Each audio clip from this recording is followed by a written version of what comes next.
నమస్కారం। ఈరోజు మునగాల మండల కేంద్రంలో ప్రభుత్వ భూములో పేదల గుడిసెలు వేసుకోవడం జరిగింది। ఆ గుడిసెలు వేసుకున్న పేదలకు పట్టా హక్కులు కల్పించాలని చెప్పి మేము ఈరోజు ఎంఆర్ఓ ఆఫీస్ ముందు ధర్నా చేయడం జరుగుతుంది। ఎంఆర్ఓ గారికి మెమోరాండం ఇవ్వడం కూడా జరిగింది। ఇవాళ ప్రధానంగా మునగాల మండల కేంద్రంలో గత 70 సంవత్సరాల క్రితం ఆ రోజు గవర్నమెంట్ ఇళ్ల స్థలాలు ఎక్వైరీ చేసి ఇవ్వడం జరిగింది। ఈ 70 ఏళ్ల కాలంలో అనేక కుటుంబాలు ఒక ఇంట్లోనే 4-5 కుటుంబాలు జీవనం చేస్తున్న పరిస్థితి కనపడుతుంది। అందుకని ఈ గ్రామంలో ఆ రోజు 2024లో రాజశేఖర రెడ్డి గారి గవర్నమెంట్ కాలంలో 14 ఎకరాల భూమిని ఇళ్ల స్థలాల కోసం బలహీన వర్గాలు, దళితులు, గిరిజనుల కోసం ఎక్వైరీ చేయడం జరిగింది। ఆ 14 ఎకరాల భూమిలో దాదాపు అన్ని కార్యాలయాలు నిర్మించడం జరిగింది। కార్యాలయాలు నిర్మించాలి తప్ప అభివృద్ధి జరగాలి తప్ప మిగిలినటువంటి భూమిని పేదలకు ఇవ్వాలని చెప్పి మేము అక్కడ గుడిసెలేయడం జరిగింది। అదే ఈ గ్రామంలో ఉన్నటువంటి 491 సర్వే నెంబర్లో ప్రభుత్వ భూమిలో మేము గుడిసెలేసాం। కానీ రాత్రి కొంతమంది దుండగులు ఆ గుడిసెలను తగలబెట్టడం జరిగింది। తగలబెట్టిన దుండగులను వెంటనే అరెస్ట్ చేయాలని చెప్పి మేము డిమాండ్ చేస్తున్నాం।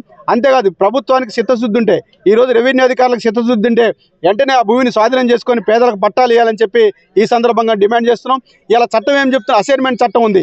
అసైన్మెంట్ చట్టం ఏముంది? అక్కడ పేదోళ్ళు ఎవరైనా ప్రభుత్వ భూమిని ఆక్రమించుకున్నా, లేకపోతే గుడిసె వేసినా, లేకపోతే చేవేం చేసుకున్నా వెంటనే అసైన్ చేయాలని చెప్పి, చట్టం చేయాలని చెప్పి, పట్టా హక్కులు ఇవ్వాలని చెప్పి ఇలా చట్టం చెప్తుంటే ఆ చట్టాన్ని భిన్నంగా ఈరోజు రెవెన్యూ అధికారులు ఇలా ఇక్కడ డబ్బున్న వాళ్ళకు, ధనవంతులకు ఇలా కొమ్ము కాస్తున్న పరిస్థితి కనబడుతుంది।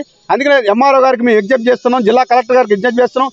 వెంటనే ఎవరైతే ఆ భూమిని స్వాధీనం చేసుకొని ఇలా అక్రమంగా అనుభవిస్తున్నారో వాళ్ళని బేదాకులు చేయించి వెంటనే పేదలకు పట్టాలు ఇవ్వాలని చెప్పి మేము విజ్ఞప్తి చేస్తున్నాం।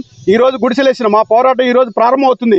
ఈ గుడిసెలు వచ్చేంత వరకు, ఈ పట్టాలు వచ్చేంత వరకు ఎర్ర జెండా నాయకత్వాన పెద్ద ఎత్తున పేదల పక్షాన్ని నిలబడి పోరాటం చేసి ఈ గుడిసెలు సాధిస్తామని చెప్పి ఈ సందర్భంగా మేము విజ్ఞప్తి చేస్తున్నాం। అదే ఇటీవల గెలిచినటువంటి కోదాడ శాసనసభ్యులు ఉత్తమ పద్మావతి గారికి మేము విజ్ఞప్తి చేస్తున్నాం।